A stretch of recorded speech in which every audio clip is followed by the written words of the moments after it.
4, 3. Good evening and welcome to our special presentations for City Council meeting on June 6, 2023. Today we have one very special presentation. It's a recognition of Mr. Lamont Butler Jr., who is here this evening with his family, and I'll come down here to the microphone to make the presentation.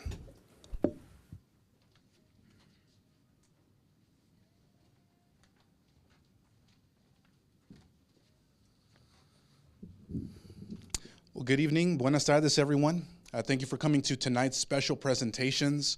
We are very excited to have an upcoming superstar, rising superstar here with us in our very own midst.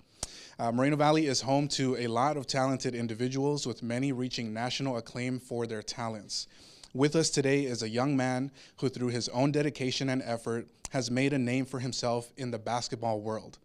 Mr. Lamont Butler, would you please join me here at the microphone? And if we could please give him a big round of applause.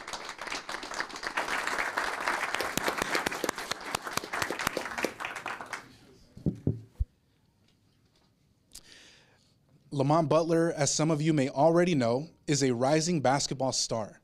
Lamont was born right here in Moreno Valley into a loving family who set him on his path to greatness. Lamont currently attends and competes at San Diego State University, home of the Aztecs. This past season, they made a fantastic run during the famous March Madness college basketball tournament. The Aztecs, led by Lamont and his teammates, had an astounding 27-6 record, beating out other big-name college basketball powerhouses such as Duke, St. Mary's, and Kentucky. Duke and Kentucky. Gotta repeat that. Lamont has worked hard during his time at San Diego State, starting as a freshman in 2020 and really coming into his own during this past season. He started nearly every game, averaging 42% from the field and 34% behind the arc. Lamont has received national attention as a prospective point guard at the professional level.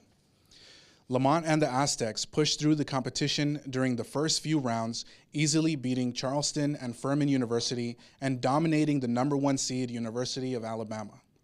The real competition began after a hard-fought win over the Creighton Blue Jays during the Elite Eight, where Lamont Butler led his team in points. For the first time in San Diego State history, the Aztecs reached the Final Four, where they faced off against the Florida Atlantic Owls. After trailing in the first half, and with FAU leading by 1 with 10 seconds on the clock, Butler received a pass from his teammate Nathan Mensah via a rebound. Hustling down the right side of the court, running ISO against FAU's Nicholas Boyd, Butler pulled up with a mid-range jumper, buzzer beater, securing the win for his team. I'm telling you, there was a loud scream across the whole city when that happened. That was amazing.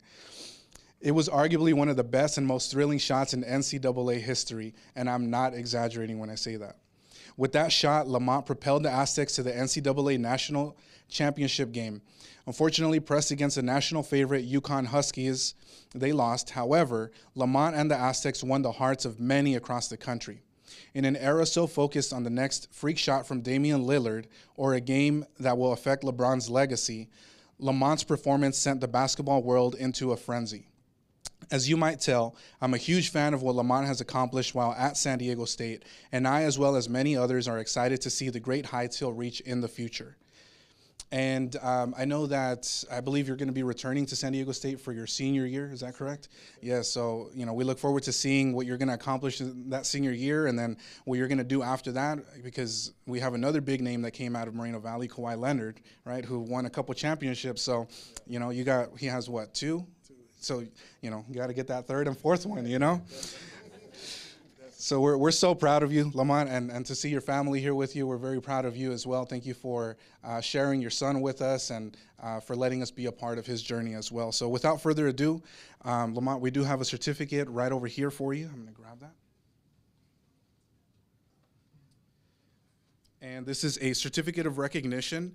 And although I know you'll be in San Diego for another year, remember that Moreno Valley will always be cheering you on, and City Hall will always be your home. And I'll go ahead and present you with this certificate of recognition on all of your accomplishments on behalf of the City Council and the City of Moreno Valley. Congratulations on all of your accomplishments. And would you care to share a few words as well? Yes, thank you. First, I want to thank you and all the council members for allowing me and my family to be here. It's amazing to have this opportunity to speak in front of you guys. The March Madness was an unbelievable run. Something I'll remember for the rest of my life, and I'm just glad I was able to represent for Moreno Valley, the city, and my family and all that. So thank you guys. Quick picture. If you don't mind, we could take a quick picture, and then we could call your family up if you like as well. Oh, definitely.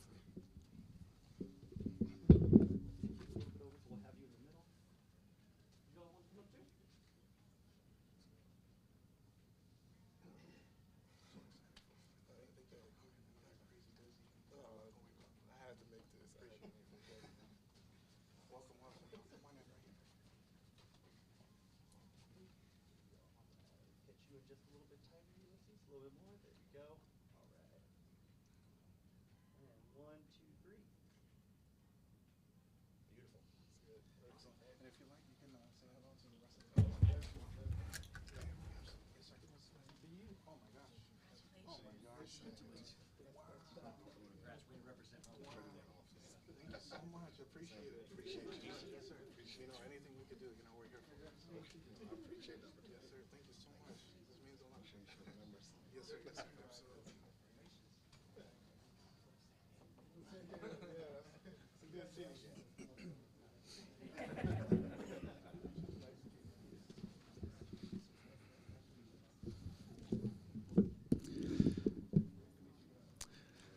Well, and if we could give Lamont one more big round of applause, please.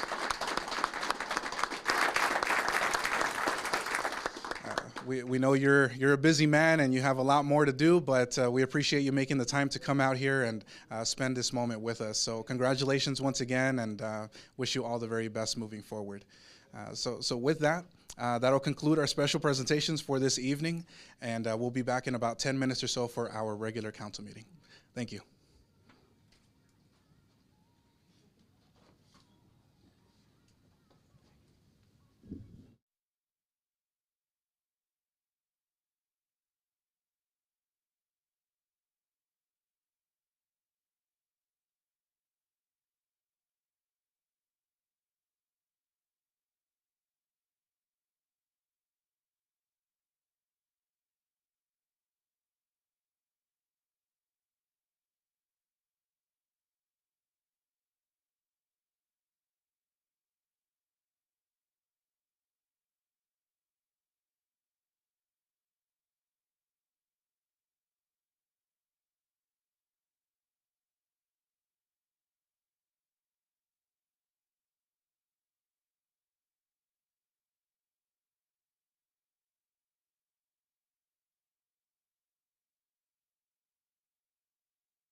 Good evening and welcome to the joint meeting of the City Council of the City of Moreno Valley, Moreno Valley Community Services District, City as successor agency for the Community Redevelopment Agency of the City of Moreno Valley Housing Authority, Moreno Valley Public Financing Authority, the Board of Library Trustees, and the Moreno Valley Community Foundation.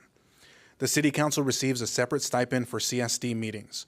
I now call this meeting to order on June 6, 2023 at 6:01 p.m.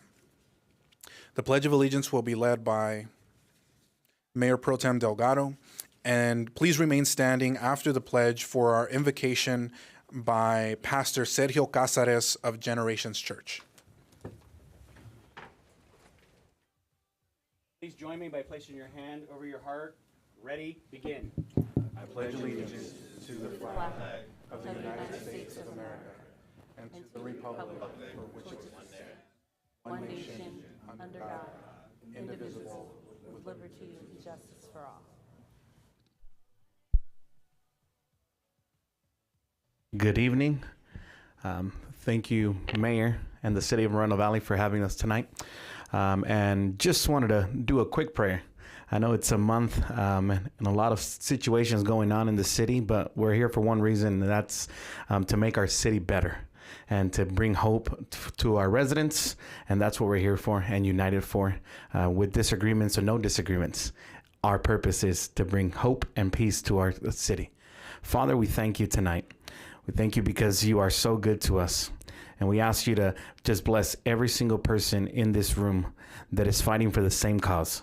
We might have different understandings, we might have different issues, but we are here for the same purpose, and that's to make our city great, to make our people be happy, to bring joy to our community, to see our kids fulfill their dreams in our city. We ask you to take control of everything that's going on. We bless every single person in that seat tonight, because we don't know what they have to go through every single day. We just bless them and give them knowledge and hope. And we bless everybody else that's here, just trying to make this city better. Amen.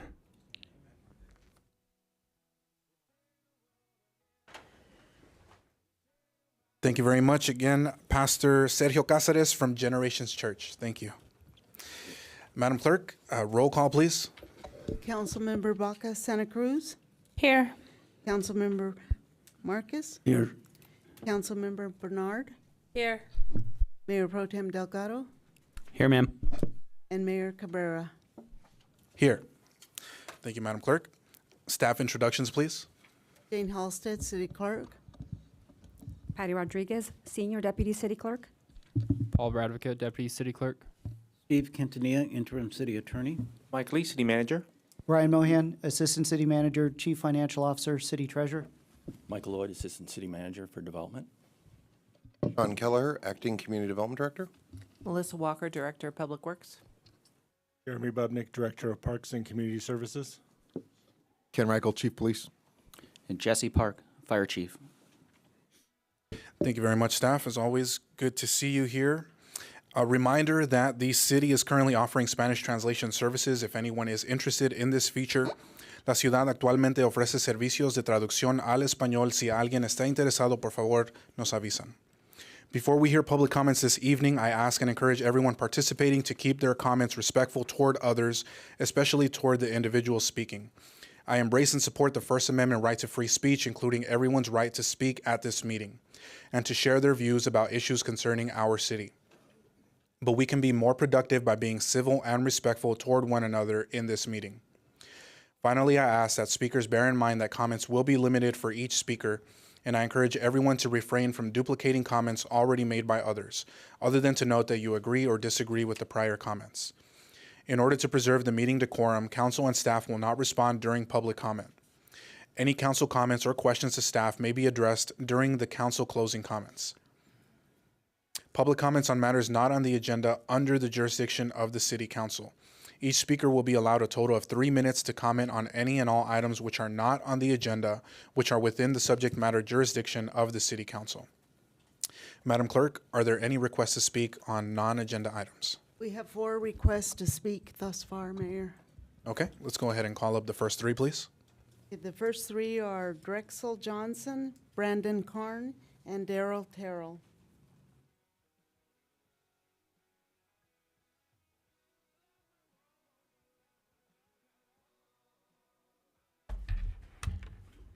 Good evening, Mr. Mayor, City Council.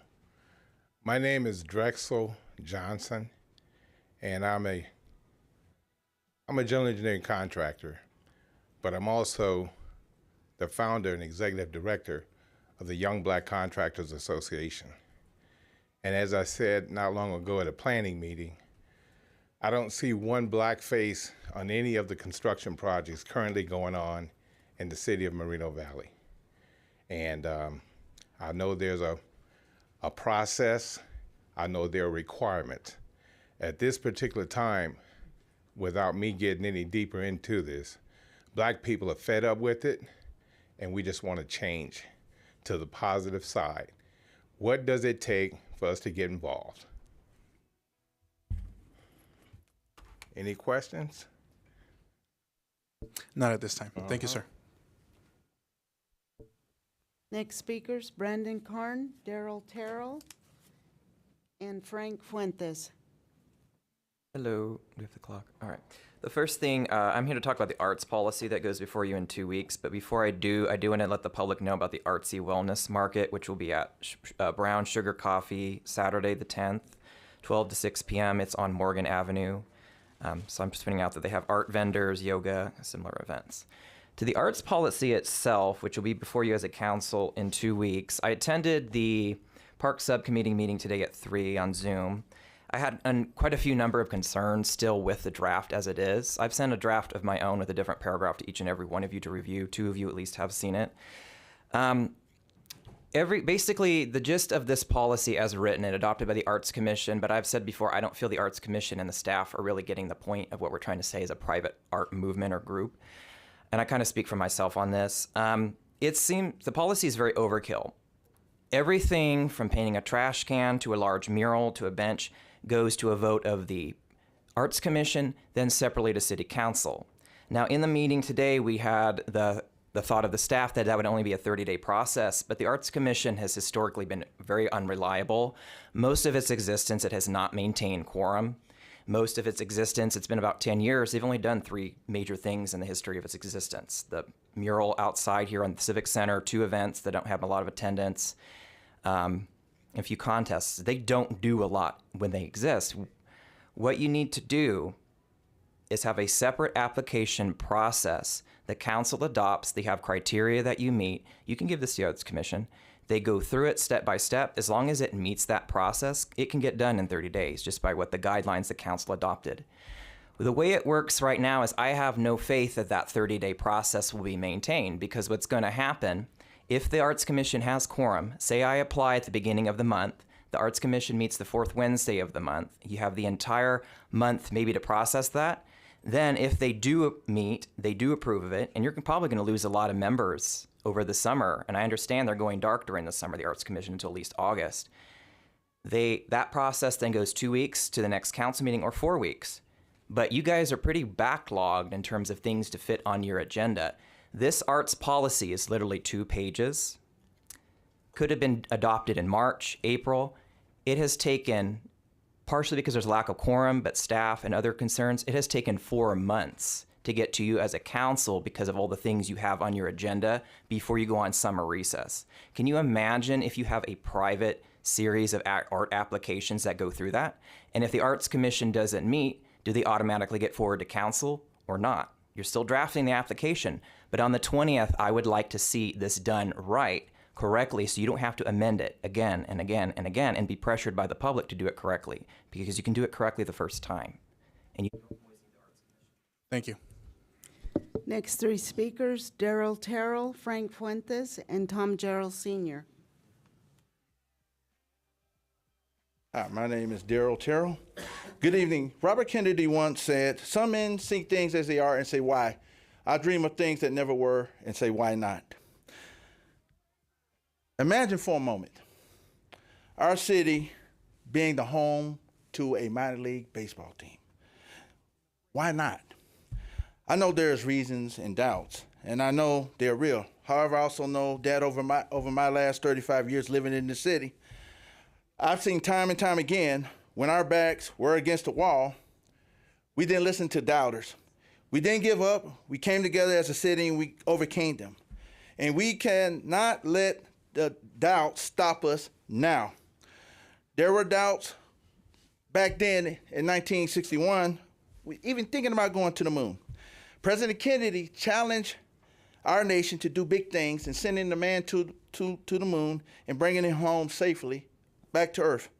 But it's easy to lose sight of just how improbable it seemed in May of 1961.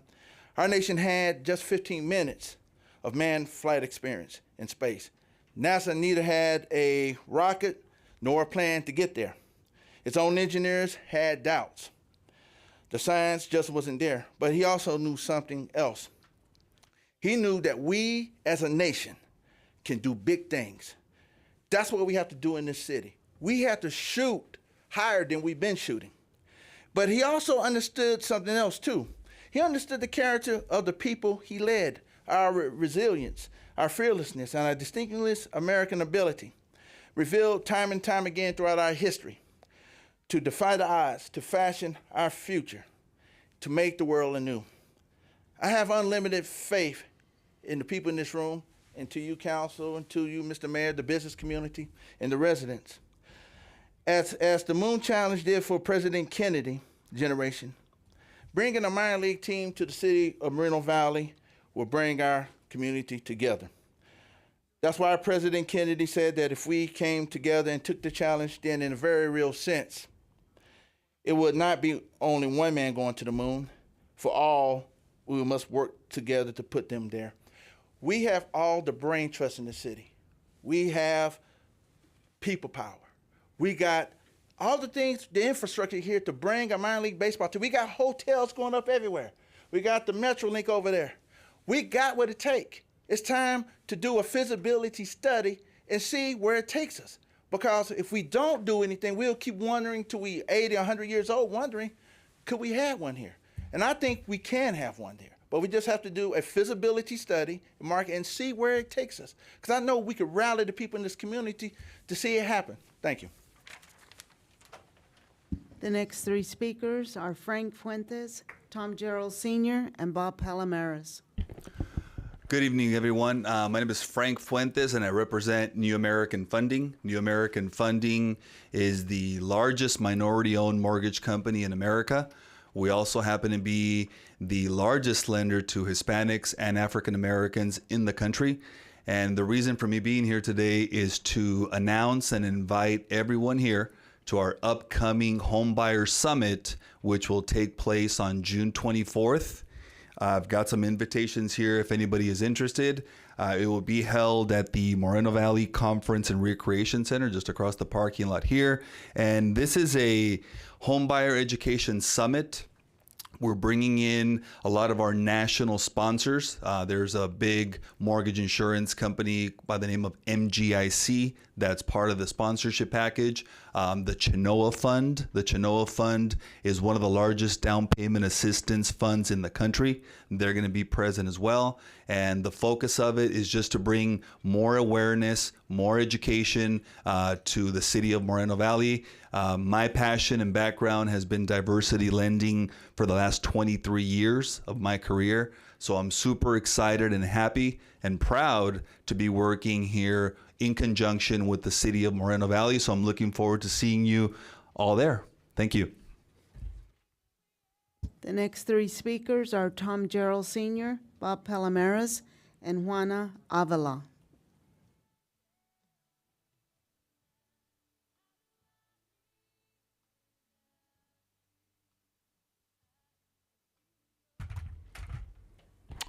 Tom Gerald Sr., speaking on behalf of myself, Mayor, Mayor Pro Tem, council members, members of staff, and the public, both here in the chambers and watching at home. I got quite a few things to go over tonight, so but I thank you for the opportunity to speak. First, I would like to compliment the pastor. It was a great invocation, short, succinct. Not that we haven't had wonderful ones in the past, but he did a really good job, so I'd like to give him a little affirmation. And then on a comment being by a previous speaker, yes, I would love to see more minority contractors, participating, particularly if somebody came up through the construction trades and recognizes the value and the worth of it. It's good, honest, hard work and good for anybody. So, and it pays well. So I'd like to see the opportunities opened up. And One big thing I just love, the city concert will be, and it's the last one for the season. And candidly, I missed a couple of them only because I had to be a planning commission for one of them, but support it was the mall conversion that night. But long story short, it's wonderful. And I call this the red, white, and blue one. It's really energetic and it's a lot of fun and just brings the house down. Those people just knock it out of the park. So they need to be enjoyed and supported and appreciated. So, and then some house cleaning issues, our planning commission.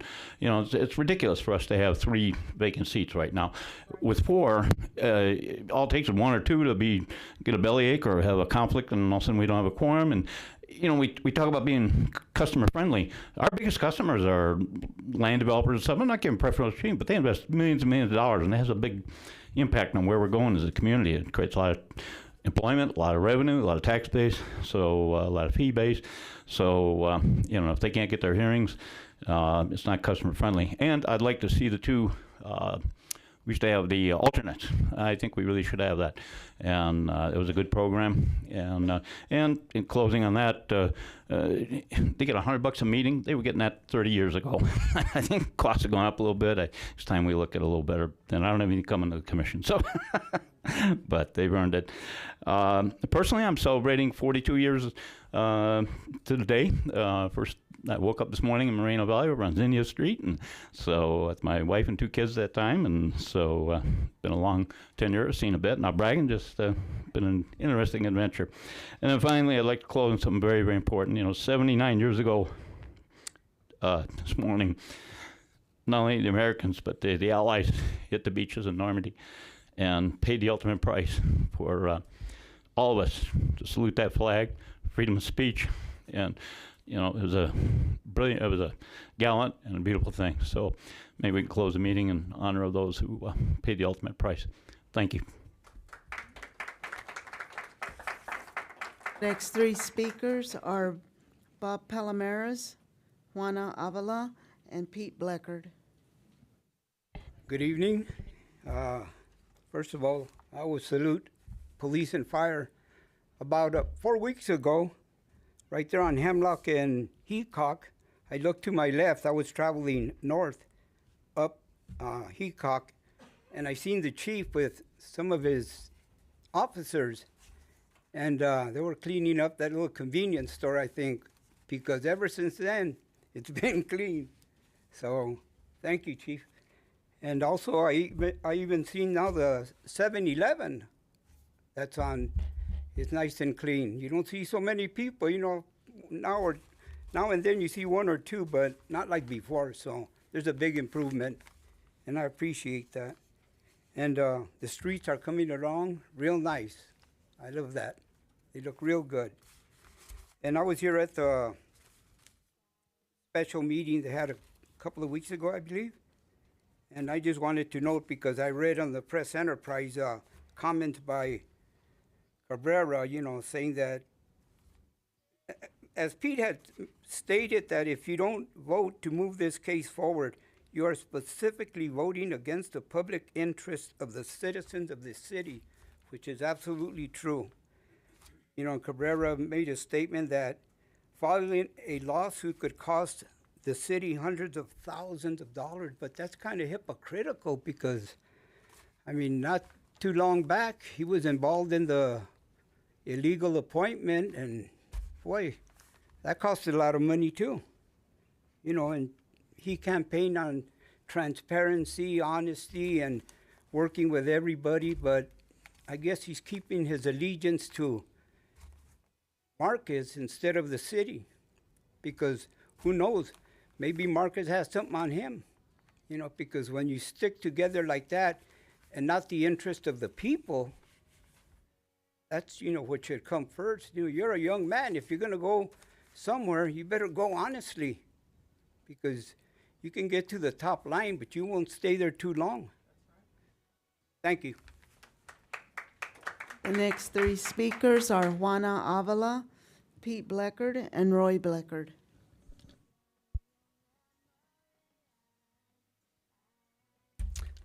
Sorry. I'm not used to doing this for a while. Thank you.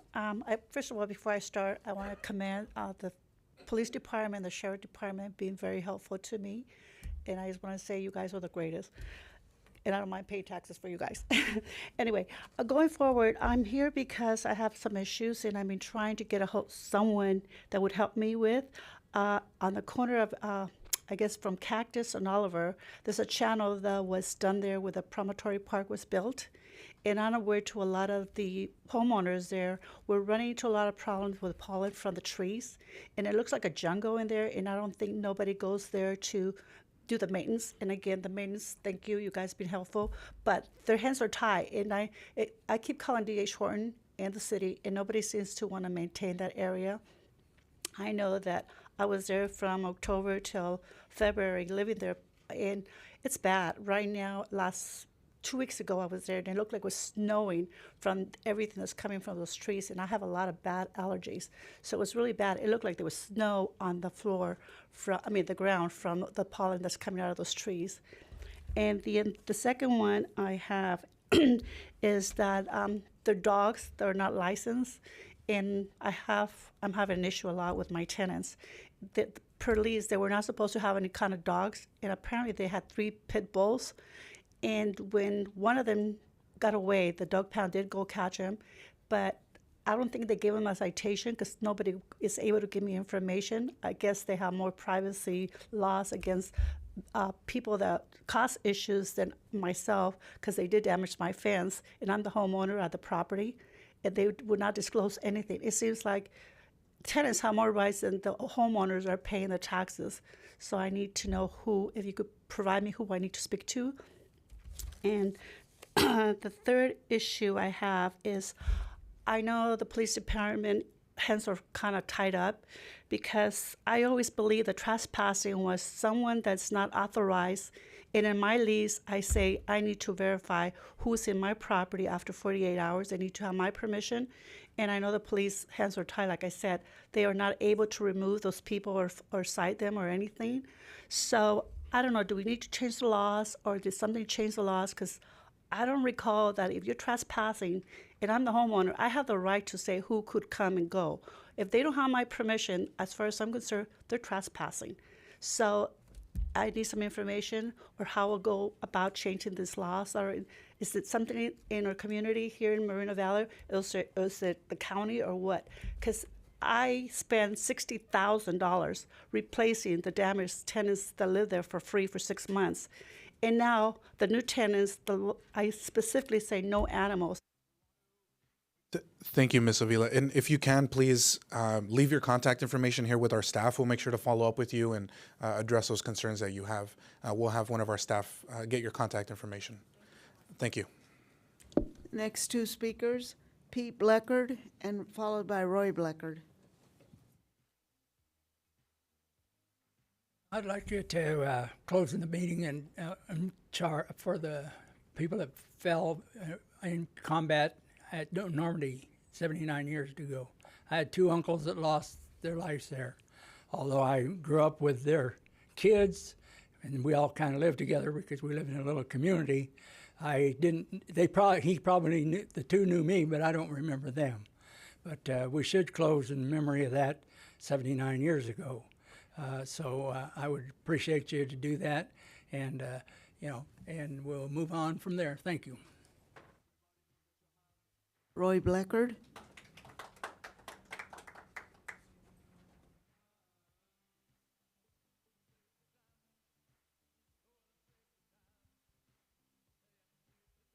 As Tom and Pete recognized, those brave soldiers 79 years ago stormed the beach on Normandy. We probably lost 10,000 just on that day. What the enemy didn't realize was the might and the spirit of the United States of America, and that's why we stand up here today. We stand up there because they sacrificed everything for us to be here. But as the revolt down in Riverside County this morning, Anita stepped up to the plate and said, We want to work with you. We want to work with our public officials. But so many times, our public officials are not honest with us. They're not doing the right things. They're working behind the scenes, behind our backs, to flush down that freedom that those men lost their lives 79 years ago. That blood that's sitting in the sea, the blood that's sitting in the sand.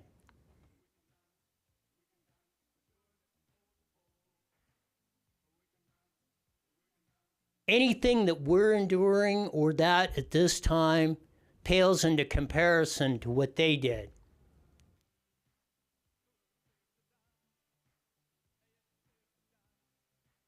So it's not that we come up here lightly, but that's why we will take the criticism and the ridicule and the questioning.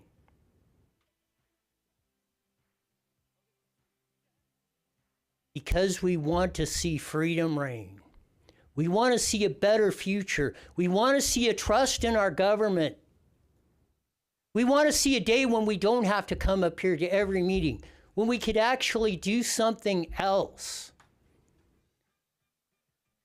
Because we know what's going to happen is not going to injure, harm, or put in peril the lives that were lost 79 years ago.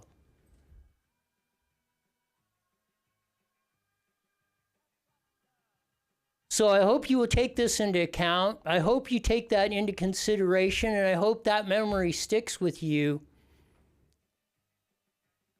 for every time you're sitting in that dais, for every decision you make.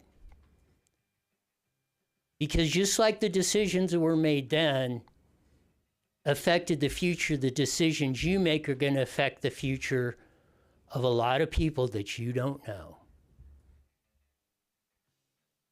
The final speaker is Luis Palomares.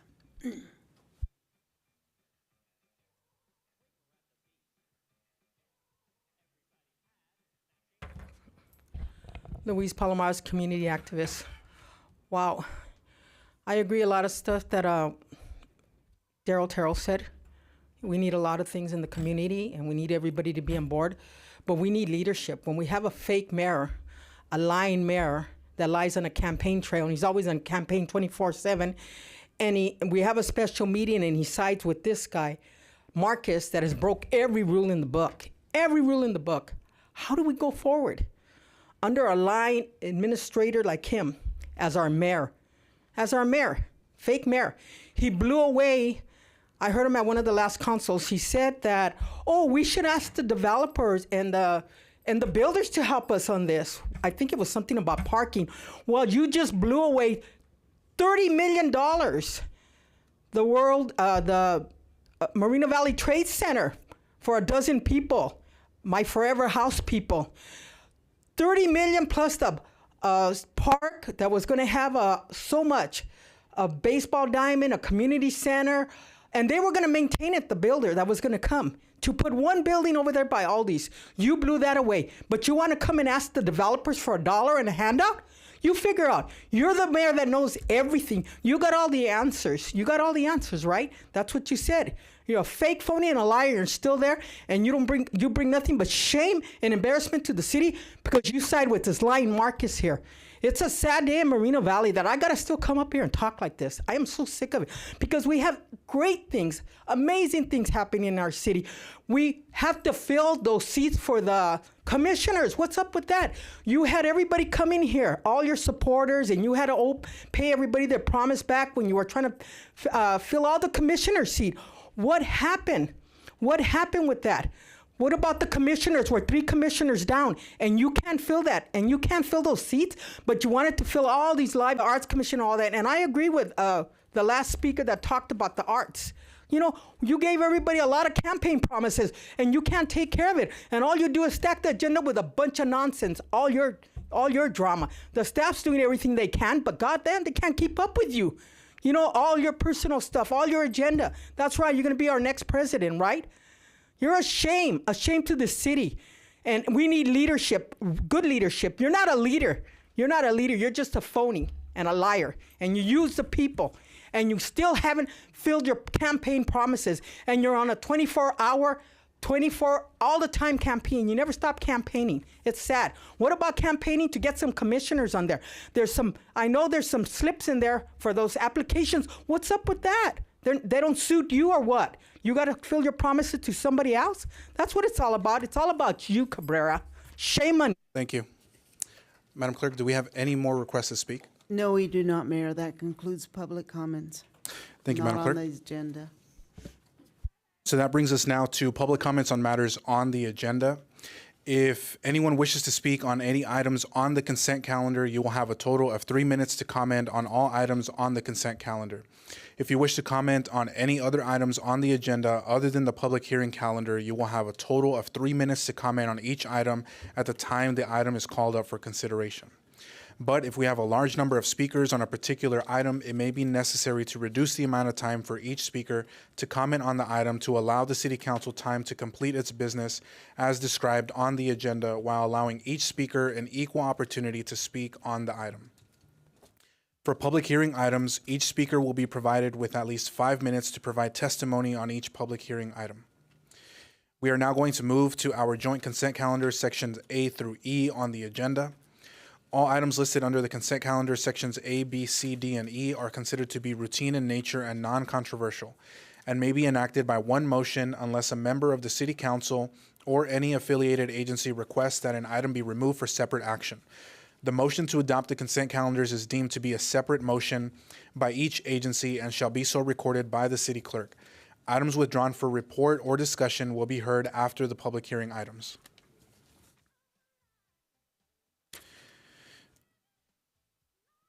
Are there any items that the council would like to remove for separate action? I see a hand raised here by Councilmember Santa Cruz. Can we pull to the dates on the summer meeting schedule, A5? Item A5 for discussion. Okay. Are there any other requests for the consent calendar? Okay. So we will go ahead and move on. Item A5 will move to the end of our agenda. We'll come back to that later. Make sure to make a note of that before we move on. Okay.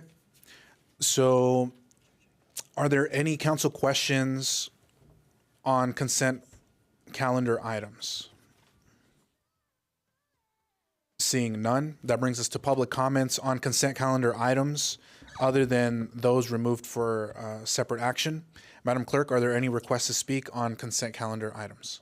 We have one, Tom Gerald Sr. All right. Mr. Gerald?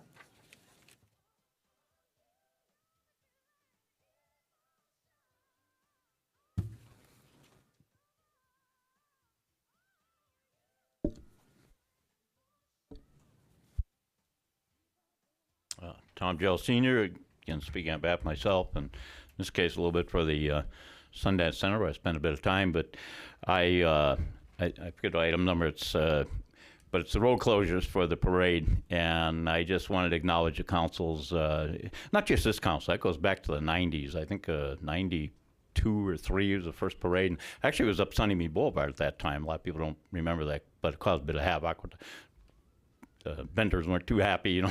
They thought they lost business, but you know, I love the parade route, and I just wanted to thank the council. It's minor house cleaning issue, something we need to do to keep it legal, but it fits in with some of the comments earlier. It's a way this community salutes our freedom, you know, the lineage of this country in the sense of those who have served, and you know, and the freedom that we have. So I just thank you for doing it, and continue to. And I want to thank the staff, and you know, for not just this year but many years of incredible 4th of July. I remember during the we had a financial bite, and a previous council errantly just canceled 4th of July, and it was darn near a riot. I mean, I always said they should have just got a box of Safe and Sane fireworks and had the city councilor shoot them off, or you know, bring a homemade band in or something, because it was a big error, and people were really showed their interest in that. So it's a good thing we do, and it's proper, and it fits with some of our other sentiments. So thank you for doing that. We have one more speaker, Luis Palomares.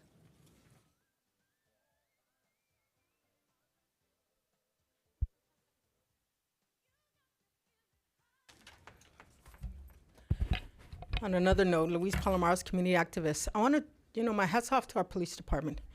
And I believe they're on the consent calendar for a grant. We need it. We need more help in the community here. I live right here off Paris and Manzanita. There was about 2-3 weeks ago, there was a big shootout there because I hear the people that live on that side, on the other side of Paris, they were renting out their home for parties. They're coming from all over the place, every city. I mean, what are we? Come on, we can do anything we want here. The Wild West. So I'm glad we're getting this grant for our police to help them. And then down the road, there was a big accident also. There was, I think, 3 engines over there, 15 squad cars, ambulances. It was a big shootout. It was just, so I'm glad we're getting this for our police. My hat's off to them. They need all the darn help they can get, and this grant will make that happen for them. As far as the 4th of July, that's another good one with the roads and all we got to do with that, and the police are on it, doing what they need to do, and I commend them. Keep it up, and our support is with you all the time, and that's all I got to say. Thank you so much. That concludes public comment, Mayor. Thank you, Madam Clerk. At this time, I entertain a motion by council to approve the consent calendars. I make a motion. I'll second. There's a motion by Councilmember Bernard and a second by Mayor Pro Tem Delgado. Please vote. That passes unanimously. That now brings us to item F on our agenda, which is public hearings. And we have F1, which is a public hearing regarding the National Pollutant Discharge Elimination System regulatory rate schedule. And we have a report from Public Works. Good evening, Honorable Mayor, Mayor Pro Tem, and council members. The item before you this evening is to conduct a public hearing to receive public testimony on the proposed maximum and applied National Pollutant Discharge Elimination System, commonly known as NPDES. Their regulatory rates for fiscal year 2023-24. This is an annual rate adjustment. The proposed maximum rates have been adjusted for inflation, reflecting the latest applicable Consumer Price Index, as previously approved by the property owners. NPDES regulatory rate revenues support specific services provided by the Stormwater Management Program and have been included in the fiscal year 2023-24 proposed budget. That concludes my report, and if you have any questions, I will be happy to answer them. Thank you. Thank you very much. That brings us now to any council questions of staff. Please hit your speaker button if you have any questions. Seeing none, we'll go ahead and open the public hearing. Madam Clerk, do we have any requests to speak? There are no requests to speak, Mayor. Thank you, Madam Clerk. We'll go ahead and close the public hearing. This brings us to deliberation if desired. Would any council members like to make any comments on this item? Seeing none, I'll entertain a motion to approve staff's recommendations. A motion to approve. I'll second. There's a motion made by Mayor Pro Tem Delgado and a second by Councilmember Marquez. Please vote.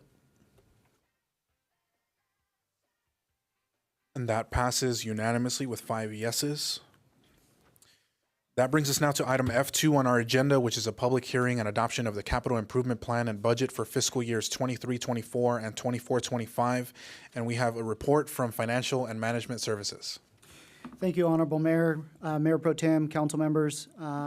If you recall, the capital improvement plan went before you in March as a study session item. So this is a continuation of the conversation that we had then. It has since gone to the Finance Subcommittee on May 23rd and the Planning Commission on May 25th. Government Code 66002 requires that this particular plan be approved by resolution at a public hearing. So that's why we are here tonight in a public hearing to discuss this particular plan. The plan basically before you from a budgetary perspective and a capital project perspective is 44 new projects. They follow the momentum of Al's strategic priorities that we currently are bound by. To give you an example of the next 2 years' worth of funding for these 44 new projects, we're looking at a little more than $28 million in the first year, more than $23.6 million in the second year, for a total of $51.9 million over the 2-year life of this particular capital improvement plan. Keep in mind that this plan follows the same budgetary cycle as well, so that way we can marry those two documents from a budgetary perspective. Recommendations 2 and 3 authorize the Public Works Director to finalize the final capital improvement plan capital improvement plan for the award season later this year. It also authorizes the CFO to take the budgetary aspect of what is approved tonight and combine that with your approval of the adopted budget from May 2nd. With that, the details are in the staff report along with the resolutions. There are a considerable amount of resolutions because it's for each legal entity that we have as part of the city. So you will be acting on behalf of the City Council, the Housing Authority, the Community Services District, the successor agency, and the Moreno Valley Community Foundation tonight. With that, the public hearing that you are going to conduct will be the public hearing for all of those various entities. And then if you follow and approve staff's recommendation, it will approve the resolutions related to each of those entities, along with the recommendation 2 and 3 that I just stated. With that, I'd like to, the CM's office would like to thank Melissa Walker, Harold Zamora, Josh Freeman, and the entire Capital Projects team, as well as Natalia Lopez and Lana Jimenez, and all the departments and divisions that have assisted with creating this particular document. Again, this is just the budgetary aspect of the funded two-year CIP plan. There is still the unfunded and the current projects that are in place, that all of that gets compiled into the final document. So it's a lofty goal still to get the final document prepared. So we thank all of those departments and divisions. With that, I'm available for any questions you may have. Thank you very much, Brian. Are there any council questions of staff on this item? I do see Mayor Pro Tem Delgado. I don't particularly a question, but can I comment? Thank you, and good job to all you guys, because I know it is a bear to do what you guys did to get to this point. I know Brian said there's still work to do, which is true, but to get to this point, to get to that final product is a lot more work, but great job thus far. And just to reiterate that as well, I think not including the pandemic, because those were anomalies. Do you by any chance know, Brian, how many years consecutively now we've had either a balanced or a surplus budget? So I believe May 2nd, I mentioned that with the 2-year cycle that you approved, it was going to be 12 years, including that cycle. Nice. So 12 years of at least a balanced or a surplus, and I think most of the time it's a surplus budget, which is always nice. So hats off to staff for making that happen. Thank you.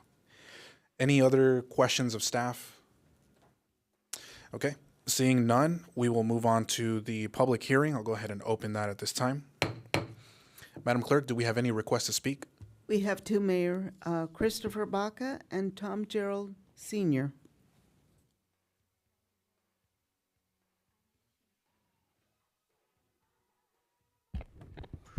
Good evening, staff, elected officials, and community. I'm here on behalf of myself. Excuse me. Speaking on behalf of myself, and I was viewing the last Planning Commission meeting, and that's where the little red light kind of came on regarding the public improvements. And what was brought up is there's allocations of funds going into the Theodore/WLC bridge. And that was kind of shocking to me, because after all the stuff we went through with the WLC to get it approved and so forth, one of the main points to that was the bridge. And I remember going to Mr. Benzivi's office and him showing me the plans and the what do you call it, the model of this big, beautiful bridge, and Moreno Valley, you know, San Francisco has the Golden Gate, and Paris has Eiffel Tower, New York has a Empire State Building, and Moreno Valley is going to have a big, beautiful white bridge on Theodore. Why is the city allocating money to Theodore? I mean, he promised to build a brand new, big, giant bridge there. So I asked myself, you know, why isn't any of the staff saying anything? I know Mr. Cabrera was at a function right before he was elected, so, you know, I'm sure that threw him over the top to get him elected. I know Mr. Delgado has Mary Ressa as his campaign manager, so I don't know about that. She's also suing the city for another development because I believe Mr. Benzivi doesn't want any other competition in the city, but that's besides the point.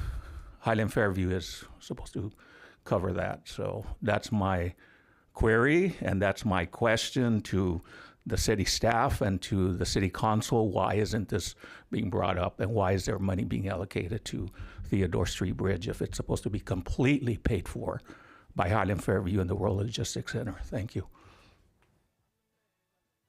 Tom Gerald Sr. is final speaker.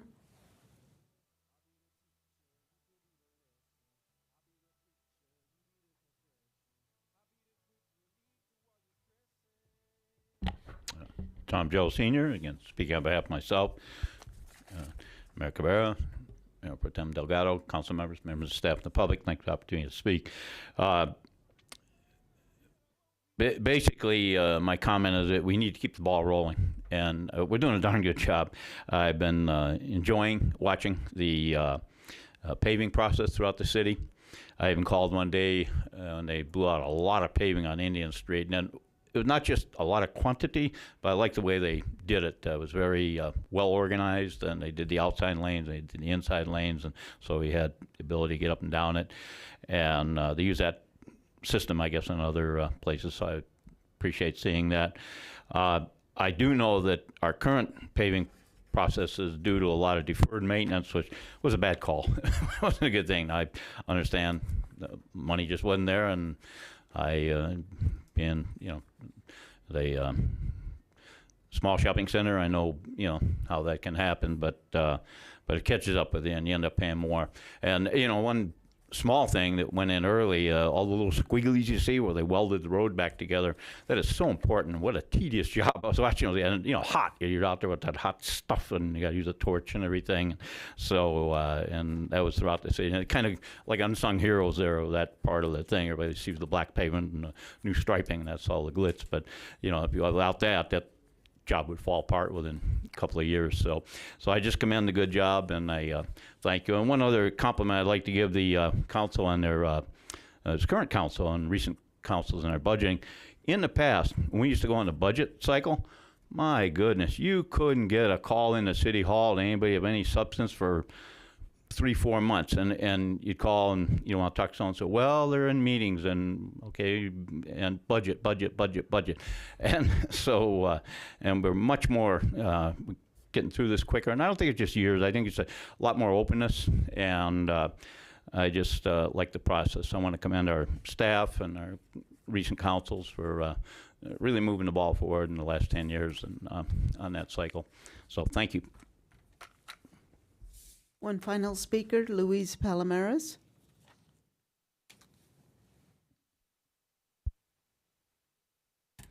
Luis Palomares, community activist. The staff did a great job with all the budget for the last 12 years. Our supervisor, former mayor, Exin Gutierrez, and Mrs. Baca, Victoria Baca, helped with all of that, all those decisions. And I don't know, Marcus was out to lunch half the time, so we can't give him no credit.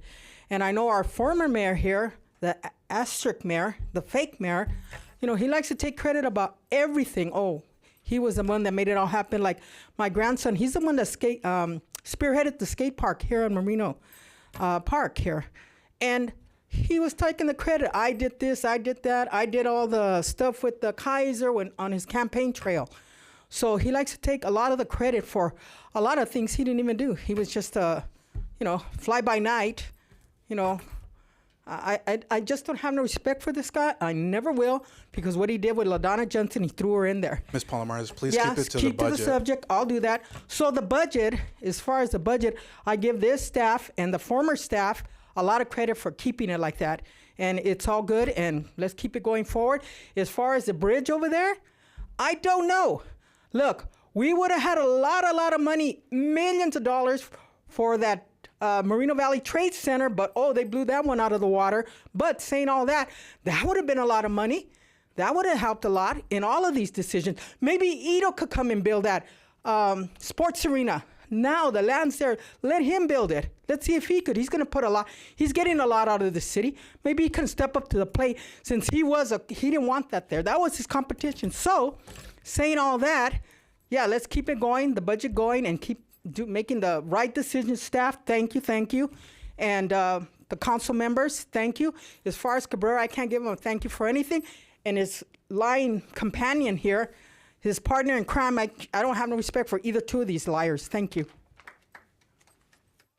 That concludes public comment, public testimony. Thank you, Madam Clerk. So we'll go ahead and close the public testimony. That brings us to council deliberation, if desired. Would any council members like to make any comments on this item? I see a hand raised here by Councilmember Baca Santa Cruz. Brian, can you give us some background on that bridge? Yes, very similar to an item that you guys just had, I believe it was last council meeting, in which grant funding became available, very similar to what we did with the Riverside Bridge, Redlands Bridge. The Redlands Bridge is actually further along than the WLC Theodore design. And so therefore, when the grant funding became available, we went ahead and applied for it, just as we did for the Redlands side.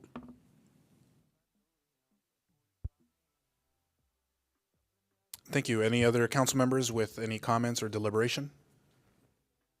I would like to just briefly mention two things that I brought up recently during our finance subcommittee meeting that in the future, hoping and would like for us to look at two different things. One of them is the city has done a really good job of implementing a satellite model, especially and specifically for our libraries. That's how we were able to open up the mall branch and open up the Iris library branch as well.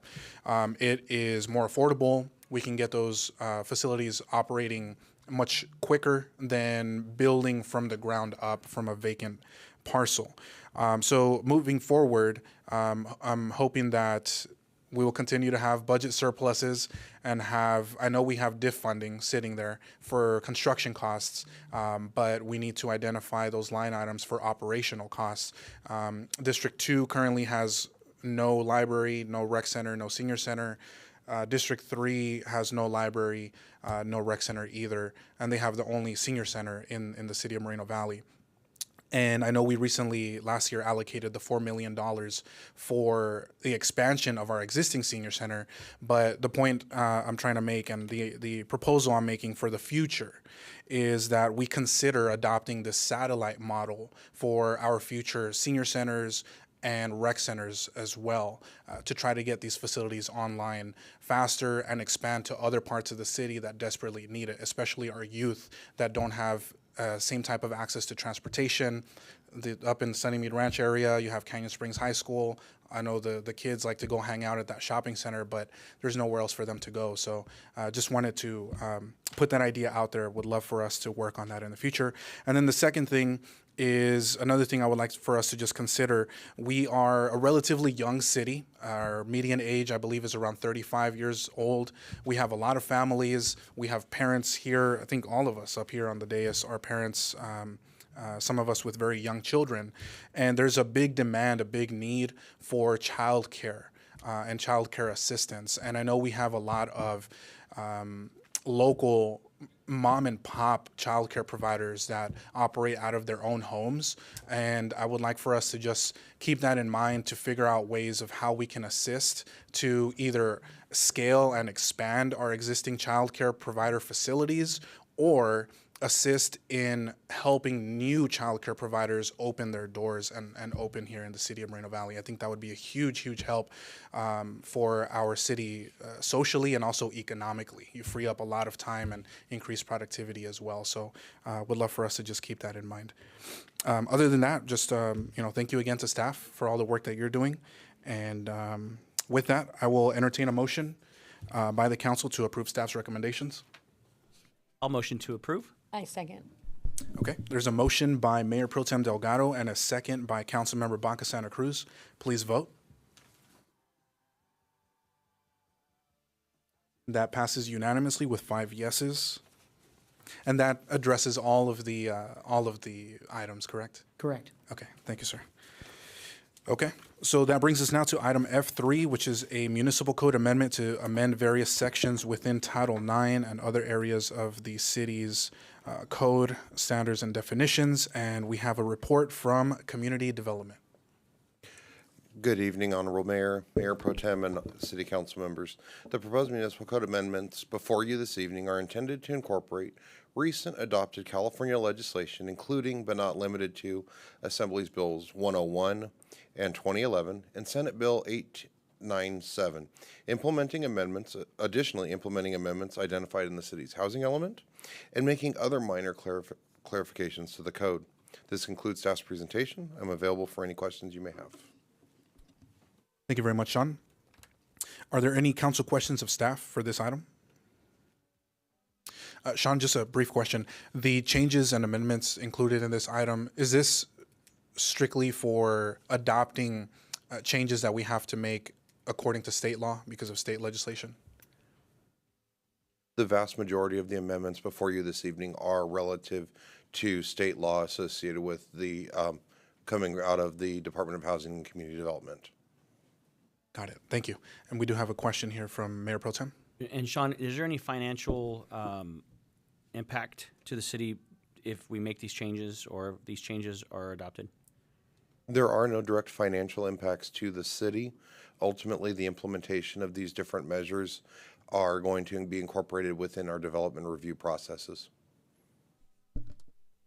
Thank you, sir. Thank you. Are there any other questions from the council? Seeing none, we'll go ahead and open the public hearing. Madam Clerk, are there any requests to speak? There are no requests to speak, Mayor. Thank you, Madam Clerk. We'll go ahead and close the public hearing. That brings us now to council deliberation, if desired. Would any council members like to make any comments on this item? Seeing none, I will entertain a motion to approve staff's recommendations. I'll motion to approve. I'll second. A motion by Mayor Pro Tem Delgado and a second by Councilmember Marquez. Please vote. And that passes unanimously with 5 yeses as well. That brings us now to item G, which is items removed from consent calendar for discussion or separate action. And we had one item removed for discussion. That was item A5. And we will start off first with any council questions of staff for this item. Do any council members have any questions of staff? Council member from District 1. No questions for staff. I was more of a discussion regarding, but I don't know if you want to take the public comment first. Yes. It was yes, discussion. It wasn't a question for staff. Yes. So first questions, then public comment, then the deliberation. Madam Clerk, do we have any requests to speak on item A5? We have one, Roy Bleckard.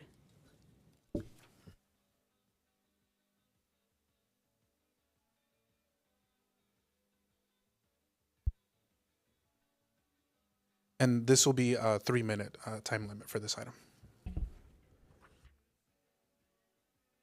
Came up here almost a year ago, July 6, 2022. Filed out one of these speaker slips to speak on the item of an 8-week vacation, which I thought was excessive. I was not allowed to speak. In violation of the rules and procedures of this very chamber. Now you see the consequences of that. can we all work together to prevent these things from happening? Even the kids don't even get 8 weeks off of school.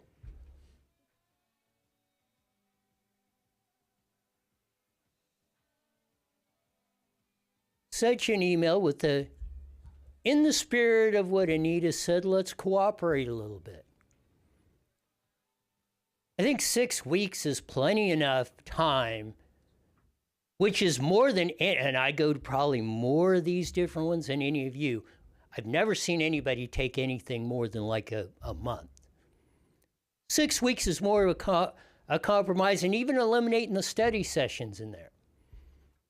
Maybe we can facilitate a little bit more cooperation between the council and staff. Let's move the date as I suggested.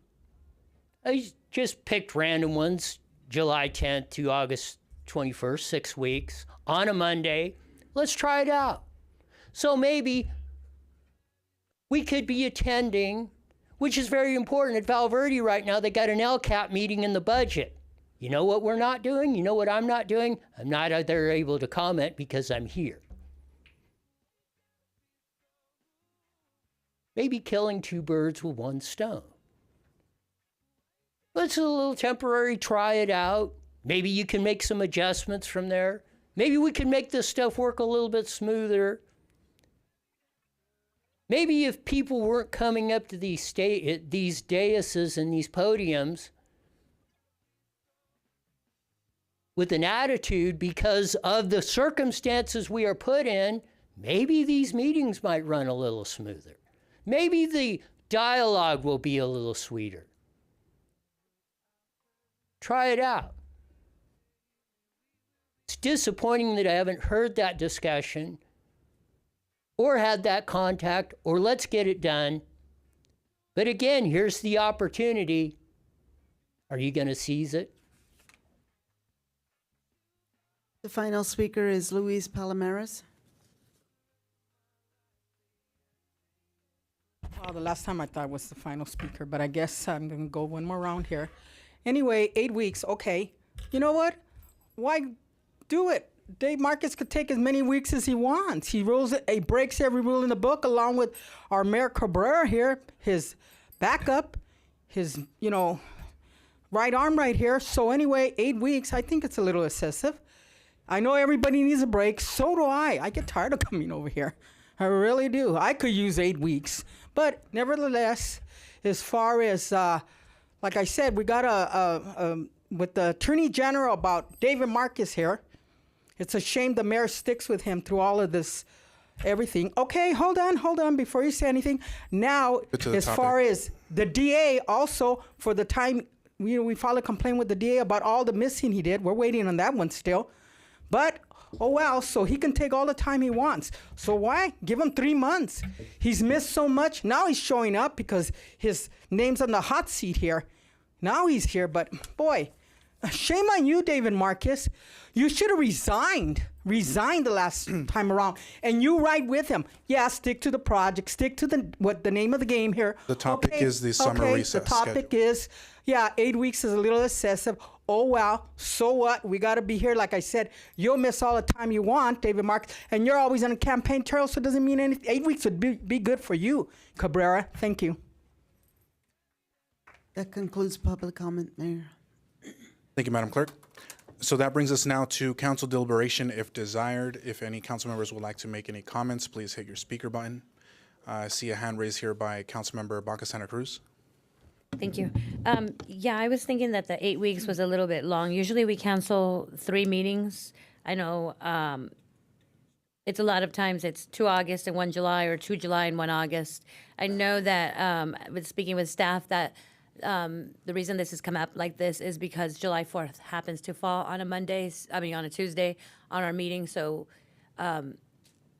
I was looking back at the last time July 4th landed on a Tuesday in 2017, and we canceled the July 4th meeting. We canceled the 2nd July meeting, the 1st August, and we came back on August 15th.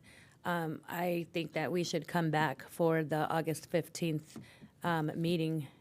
It could be dark on July 4th, the 18th, and the 1st of August. but either return to the August 8th study session or the August 15th regular meeting. Next, we have Councilmember Bernard. I think Councilmember Baca Santa Cruz just cleared that up, because I was going to point out that the 4th of July did end up falling on a Tuesday. I know that as much as some people would love to be here, I believe we're all busy that day on the 4th of July. So we won't be here, but you can find us still on the property, just not in council chair. So I think that's why it's canceled. And so I think that's why it is dragged out to the 8 weeks instead of coming back earlier. Normally we would have had that first week of July, and then we would have gone out the 6 weeks. So 8 weeks is excessive, I understand. So I'm kind of with Councilmember Baca Santa Cruz about August 15th.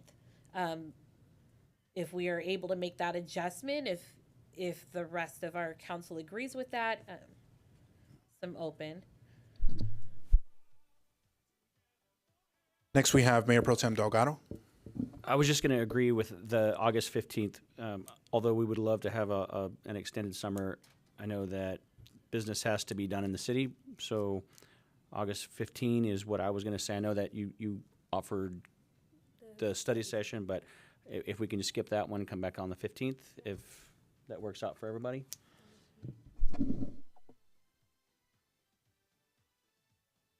Thank you. And yeah, this one is a unique situation because of July 4th, right, as has already been said. So I won't reiterate that anymore.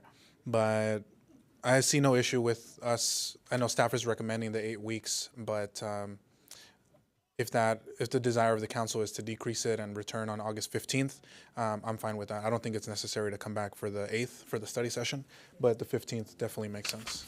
So I'm perfectly fine with that. Okay, so should I make a motion? So I motioned. Before we do, are there any other council members that would like to make any comments? Okay, so at this time, I'll entertain a motion. I motion to set the summer meeting schedule that cancels July 4th, July 18th, August 1st regular meetings, and July 11th and August 8th study sessions. I'll second that.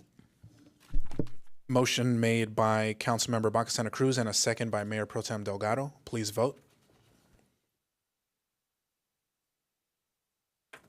And that passes unanimously with 5 yeses. That brings us to item H. We have no items on general business. Item I, that is the city council reports. And we have a couple of reports here. I'll start off first with Councilmember Baca Santa Cruz. I believe you have WRCOG and RCA. Is that correct? Mm-hmm. Okay, go right ahead. Okay. First item is WRCOG. Items covered at the Western Riverside County Council of Governments Executive Committee meeting on June 5th, 2023 included approval of the Regional Food Rescue and Technical Assistance Agreement with MSW Consultants for an edible food recovery program. And that concludes my report on the last WRCOG meeting. I recently started attending the Western Riverside County Regional Conservation Authority. The RCA was created in 2004 to implement the Western Riverside County Multiple Species Habitat Conservation Plan, one of the largest habitat conservation plans in the nation. RCA is a joint power authority made up of a board of elected officials representing each of the 18 cities within the MSHCP and the County of Riverside. RCA is responsible for acquiring land for a 500-acre reserve, managing the RCA-owned land in perpetuity, monitoring habitat loss and the welfare of protected species, and working with member agencies to review applications for infrastructure and development projects. So as anticipated, the MSHCP by far is the majority of the funds are derived locally in the form of local development mitigation fees. So as part of that council, we are we meet monthly, and the meeting on June 5th included the adoption of the fiscal year 2023-2024 budget and approval of the biological monitoring program work plans. This concludes my report for the last RCA meeting. Thank you. Next, we have a report for Riverside Transit Agency by Councilmember Marquez. Thank you, Mayor. Tonight, I'm providing an update from the RTA Board of Directors meeting held on May 25th. The board approved and adopted the agency's updated public transportation agency safety plan, which took effect on May 25th, 2023. The board also held public hearing on the fiscal year 2023-24 operating budget, and it was adopted. That concludes my report. Thank you. Thank you. And lastly, we have a report from the Riverside County Transportation Commission. And at that meeting, it was the RCTC Budget and Implementation Committee meeting held on May 22nd at the Board of Supervisors building. The committee heard a presentation regarding the operations of Metrolink and approved the fiscal year 23-24 Southern California Regional Rail Authority's operating and capital budget. The committee awarded several agreements to provide on-call grant writing services for a 4-year term. That concludes my report on the last RCTC Budget and Implementation Committee meeting. And that'll conclude item I, which is the reports. That brings us to item I2. We have no employee association report this evening. And that brings us to the famous city manager's report. Thank you, Honorable Mayor, Member of City Council. Just 2 items tonight. Just a reminder, as we get closer to July 4th, fireworks are illegal in Moreno Valley, and I want to make sure that the residents are aware of this. Also, you can report illegal fireworks at our website at mobile.org/fireworks or call the MVPD dispatch hotline, which is 951-247-8700, option 5. And just to let you know, we do have a firework task force. They are canvassing the city. It is made up of code enforcement, fire, and also PD, and they are canvassing the city and looking for people shooting off illegal fireworks. And there's a hefty fine of $1,000 per occurrence for illegal fireworks. So please do not release illegal fireworks in our city. And the second item is I want to thank the mayor and council. Just recently, we expanded our free Wi-Fi garden, so we expanded 4 more parks. So right now it is up to 29 locations throughout the city. The 4 parks include Bayside Park, Moreno Valley Community Park, Towngate Community Center, and also Patriot Park. So now these Wi-Fi gardens are free. Residents can go to the park and access the internet for free utilizing their phone. And this is really something we started during the pandemic, as a lot of residents weren't able to get Wi-Fi. So we have now started with 0, and now it's 29. Hopefully we're able to have all Wi-Fi in all city facilities and all of our parks. So I want to thank the mayor and council for your continued support for this Wi-Fi garden. And for residents at home, you want to know where the locations are at, it's mobile.org/Wi-Fi. So thank you, Mayor and Council, and that concludes my presentation tonight. Thank you very much, Mr. City Manager. Appreciate that report. That brings us now to closing comments from council members, and you will have 5 minutes. We will have 5 minutes for our closing comments. And we'll start off first with District 1, Councilmember Baca Santa Cruz. Thank you. Closing comments. You got the best peers ever.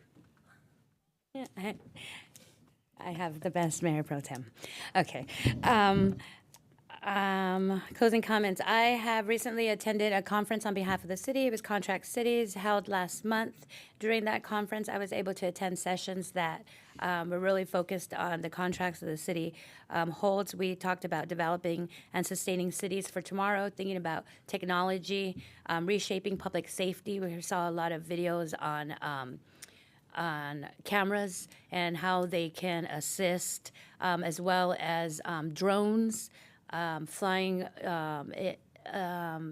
they were showing how drones can be the first officer on the scene and start taking information before an officer can even get through traffic, because in this day and age it takes minutes, and sometimes those minutes are valuable, especially just to capture information. So there was a lot of information about rethinking fire services, reshaping public safety with technology, developing and sustaining cities for tomorrow, social media and how it can help your city. So there was very informative and a lot of time to talk to other entities and see what they're doing and share what we're doing.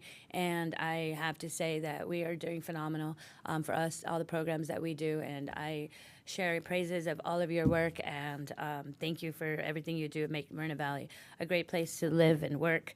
I also want to say that I also attended the Riverside Pride Gala and Award Ceremony held across the parking lot here this Saturday.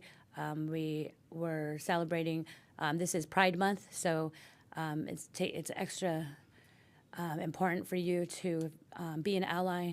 A lot of times that it says, you know, you have to learn to hate. Well, you also have to learn to love. So we need to teach our community to love each other, and especially our most vulnerable population. So Foster Awareness Month was last month. Pride Month is this month, and we got to keep our focus on those that are less, are more likely to be taken advantage of and less likely to find help. So we got to be the beacon in their lives.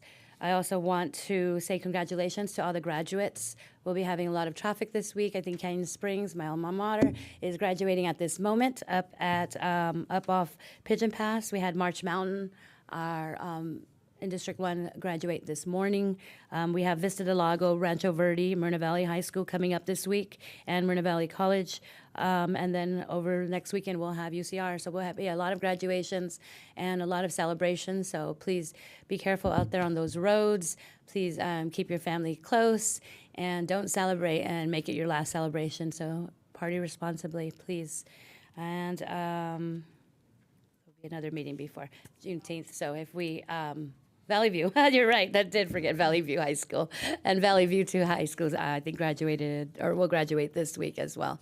And coming up also is our Juneteenth, our second annual Juneteenth event. So I will be there, and I hope to see everybody in the community out there celebrating. That concludes my comments. Thank you. Thank you. Next, we have closing comments from District 3 Councilmember Marquez. Nothing tonight. Nothing tonight? Okay. Making it easy. Next, we have District 4 Councilmember Bernard. Good evening, everyone. So I just wanted to add on to what Councilmember Baca Santa Cruz said, because she did miss a few schools. Moreno Valley Online and Bayside are graduating tomorrow, okay? Congratulations to all the schools in Val Verde Unified who graduated last week.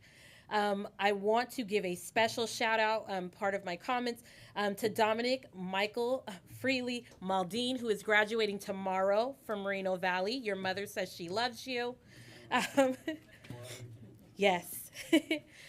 So I want to talk about some things that I did. I participated in promotion at El Pachuro Preschool, where my own baby was graduating from preschool to kindergarten. And I watched their TK classes graduate. So I want to say that all of the graduations matter, even the babies. And they were very excited to go to kindergarten, where they will learn that they will be there all day. And so there will be no naps, because it's not 3 hours any longer. I also participated in a career day at Northridge Elementary, where I was graciously given kindergartners and first graders. This is starting to become my thing when we do career day, maybe because I have toddlers.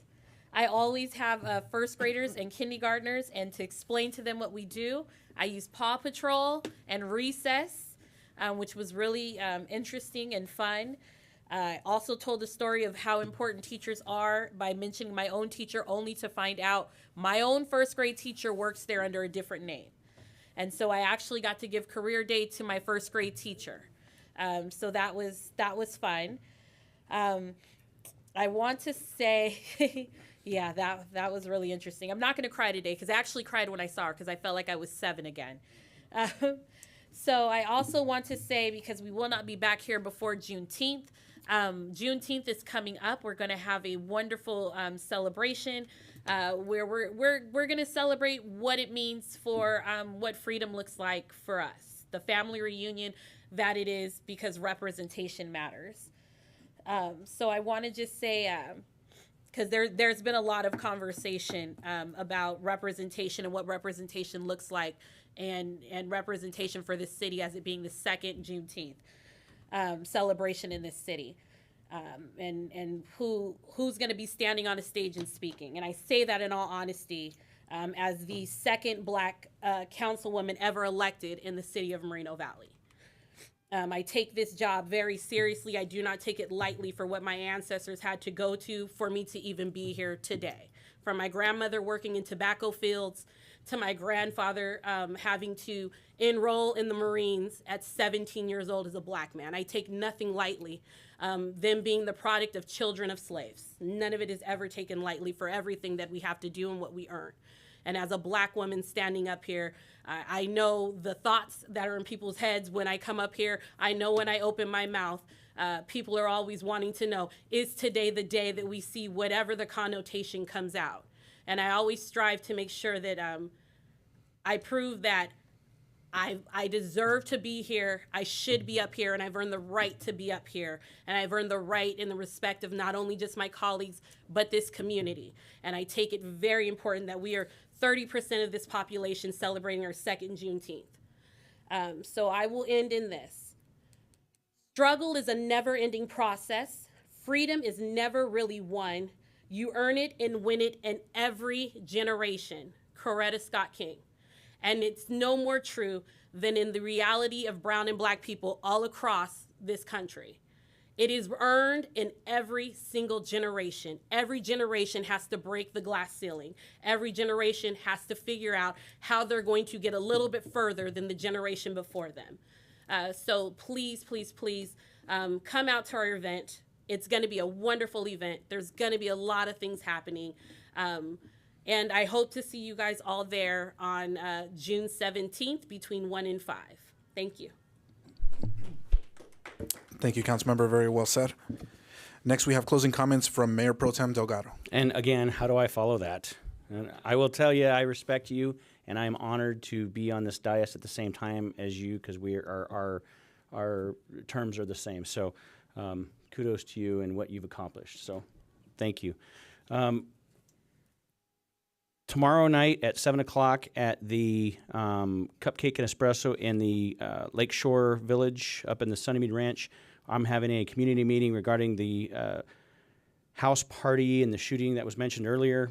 We're going to have PD there. We're going to have a member of the city staff there to talk about short-term rentals and how illegal they are. So we're going to, and it's more for the community because they were all shocked at that this was going on, and so were we. They tied up a lot of resources from PD and fire that they need to be held accountable for. So we're gonna work on that. Weed abatement. I mentioned the last meeting that I attended that weed abatement is very important in our city. So since then, I've got the weeds off of Ironwood, the north side of Ironwood, all the way from Day Street all the way to Heacock. So that's cleaned up. Ironwood across from the Calvary Chapel, which is, I can't remember the name of the street. No, it's on the east end. Ironwood and across the street from Calvary. What is it? Pettit, yes. So that's all cleaned. Indian from Manzanita all the way down to Ironwood is done, and Paris and Ironwood, the corner there. And I just want to thank our staff for making that happen. The fire season is coming, and it's very important to me. And not only does it look horrible, it's a fire hazard. So I'm just going down the city in District 2 and getting it done. I attended March Mountain School to talk to them about their careers, and they are getting ready to graduate, or I guess they did. But I went there to tell them that they matter, and I was so inspired by the Students of the Month, Student of the Year, that I asked the principal if I could go down there and talk to them, and they gave me an hour and a half to talk to 3 different groups of kids, about 60 of them, about how their struggles that does not define who they are. And I shared some of my struggles early on and told them that they can do whatever they want in life. So it was amazing. I also attended the Northridge Career Day. I had second graders. Thank God I didn't have kindergartners or first graders. that was very interesting. I've never done that before, and I think Patrick related to them a lot more than I did, but it was very interesting, and I think that he did great. But those things that we represent the city for they were extremely happy that we were there, the folks from the school. Congratulations to Canyon Springs. I know they're probably graduating right now, so I'm going to avoid that way going home. And just to let everybody know that the JPA, instead of our meetings were twice a month, now they're only once a month. And we meet next week, so I'll have a report on what's going on in the JPA. It's very important to our city because they generate a lot of revenue for Moreno Valley. So I'll have a report. AB 742, the K-9 bill was pulled off the floor in the Senate, the California State Senate. So that's a victory for our community and our state. I know that we, as a city, wrote a letter in opposition of it. So I thank everybody that was behind that, and it worked because it was a crazy bill and it just didn't pass. So. I am looking forward to the concert series in the city of Moreno Valley for the summer concert series and the movies for the kids. I try to attend every one.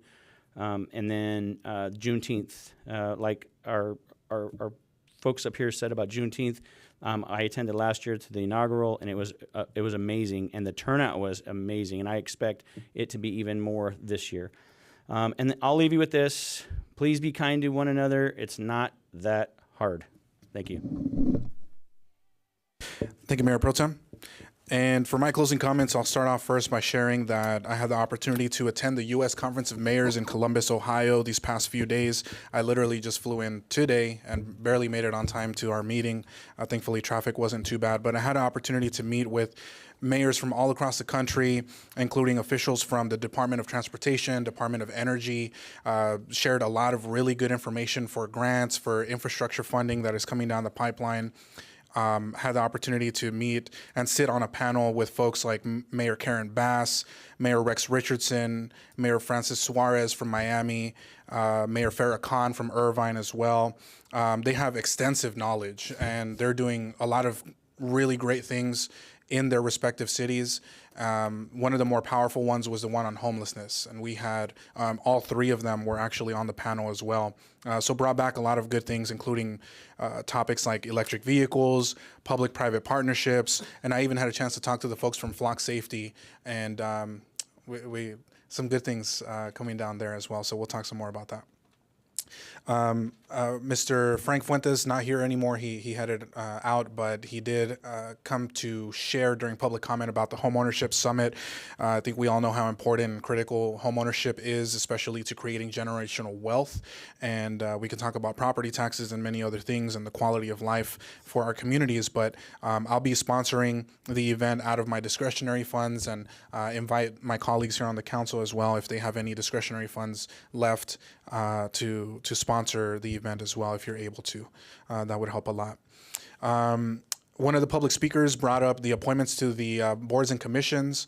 Just want to remind the public that this council decided to make changes to the mayoral duties months ago. One of those changes included making changes to the process to appoint people, residents, to our boards and commissions. And now the new process is that council members have to make recommendations and nominate out of their own district before I can make my nominations and choose from their list. So until that happens, I can't make any nominations, and we're going through that process right now. So I know that the council members are working on it. I know staff is working on it as well. We have various applications, including I think 3 planning commission applications from District 1 and other parts of the city as well. So I'm just waiting for the council members to make their recommendations, and I know we're figuring all that out along with staff. So I'm hoping that probably not before the summer recess, but when we come back from summer recess, we'll be able to make some more appointments to our boards and commissions. We have to do that. I also had the chance to attend Northridge Career Day at Northridge Elementary School. That was really, really nice. I did get a group of kindergarteners, and that was a good learning experience because my son pretty soon will be in school. But it was really, really nice just to be there for a little while along with my colleagues here as well.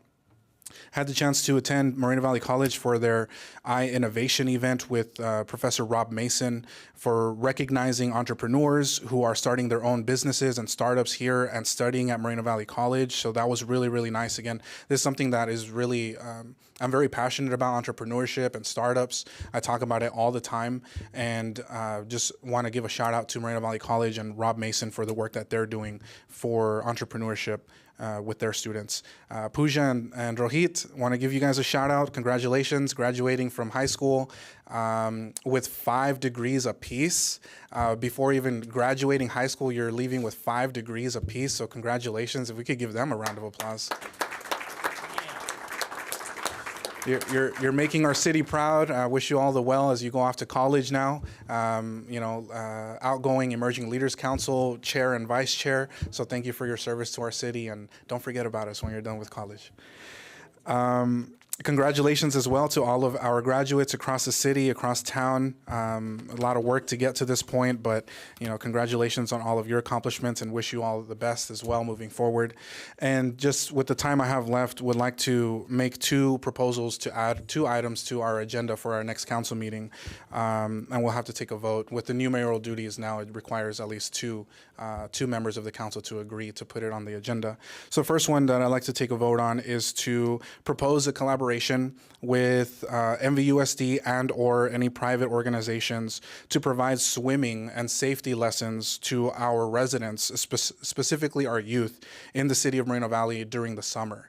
I've already had some conversations with some folks, but would like for the council to consider that as well, especially for safety reasons. For police and fire, we know that that's a big issue, especially during the summer. So if we could, I guess I'll make a motion, and I'm seeking a second to add that item to our next council agenda. Can we take a voice vote, because I already logged off? Yeah, that's perfectly fine. Perfectly fine. Yeah, I'll make that motion. Okay, and I'll second the motion. So let's do a voice vote, please, Madam Clerk. Can you repeat the yes process? Yes. So basically, to add an item to our next agenda, which is 2 weeks from now, to consider initiating some kind of partnership or collaboration to provide swimming and safety lessons for our residents during the summer here in the city of Moreno Valley. Did we get a second? Mayor, may I comment on that? So actually, we do have various joint use agreement with our school district, and they're already supposed to be doing that. So I think some of the school task force meeting has broached that subject. So this is something that they're supposed to be doing already. Maybe Yeah, next they're- time when we give out our joint Moreno Valley meeting, because we talked about it during that. Yeah, so they did, and I don't know if we can have a discussion. That's why I want to put it on the agenda so we can have a formal discussion. But I know they're working on the summer schedule for the pools, but I think 2 of their pools are down at the moment. I've already been in conversation with them, so just looking to see what other opportunities there are to provide more swimming lessons for our community. Mayor, can I intervene a second? Yes. On our task force, it was mentioned, Councilmember Baca, do you want to touch on that? On what the school district had said? Okay. They're doing some work on them, so it's going to be limited on our, on using the pools. So I just want to let you know that that's something that they might not want to work with. Yeah, so I just want to have the conversation, add it to our agenda, if that's okay with the council, just so at least we can have the discussion and see where that goes, see what the possibilities are. So I think, I know there's staff wants to say more, but I just want to be careful that we're not having a full-on discussion about the item because it's not on our agenda. Again, that's why I want to add it to our next agenda so we can have a discussion and deliberate about it. So can we add to, since we want to have a discussion and make it a motion, can we add to the motion? Because I think what it is are we looking to act on it in the summers here? Can we add on it for future, as in like, we'll talk about it, but maybe next year because their pools are down. Plus we're going to go dark. I feel like that's kind of what some of this is. Yes. So yeah, definitely to. And then we can kind of expand upon it. Yeah, to talk about, to see if there's a possibility with what facilities are available this summer, and then look into future years so as well. you're also talking about a continued partnership. Like a study If session possible, item? yes. Is that what you're asking for? No, just to add an item to our next regular council meeting to discuss swimming and safety lessons in collaboration with the school district or private organizations here in the city of Moreno Valley. Yeah, it can be added as a discussion item. That's what you want. Then we wouldn't make any action at that time because it would be on a discussion for next time. Well, we could Then still the vote summer on would it. pass before we'd come back. Just want to comment on the city attorney's comment. It still needs to follow the new mayoral duties, and so you'd still need to get 2 votes. Yes, so that's what I'm asking for right now. And there was a motion and a second, but clarification from Councilmember Bernard on what the motion would include. And with the new duties, as you just stated, there's at least 2 members of the council that need to be in favor or support to add it to the agenda. Okay, so we're calling for the voice vote now, right? Yes. Okay. Yes. Yeah, there was a motion made by Councilmember Marquez. I seconded that motion. And if we could, Madam Clerk, please call for just a voice vote. Okay. Councilmember Baca Santa Cruz? No. Councilmember Bernard? Yes. Councilmember Marcus? Yes. Mayor Pro Tem Delgado? Just to confirm, to put something on the agenda, we just need a first and a second. Why are we voting? Right? Or no? A minimum, we just need 2 affirmative votes, but I think we should, for the public record, have a complete vote of the council. Yes. And Mayor Cabrera? Yes. Thank you. Yeah, this is all new, again, with the mayoral duty changes. This is the new process now to add items to the agenda. And then just one other item. We currently, for about 2 years now, have had an interim city attorney. And I know we've had discussions about this, about making that position, filling it for a permanent city attorney. So I would like for us to also add an agenda item to our next regular council meeting to issue a request for proposals to hire a permanent city attorney and conduct interviews through a transparent process to hire a permanent city attorney by this fall. And of course, our interim city attorney would also be, if he chooses to, could apply and interview and go through the process as well. So I'm asking for that item to be added to our next regular council meeting. So I'll make a motion for that, and I'm seeking a second on that as well. I'll go ahead and second that. Okay. There's a motion and a second, and Madam Clerk, if we could call for a voice vote on that as well, please. Okay. Councilmember Baca Santa No. Cruz? Councilmember Bernard? Can I have it read to me one more time? Because I want to make sure I heard what I heard correctly. Yes. So I'm asking for an item to be added to our next regular council meeting, which is in 2 weeks, to issue a request for proposals to hire a permanent city attorney and start conducting interviews for that. Yes. Councilmember Marcus? Yes. Mayor Pro Tem Delgado? No. And Mayor Cabrera? Yes. So that is 3 yeses and 2 nos. Okay.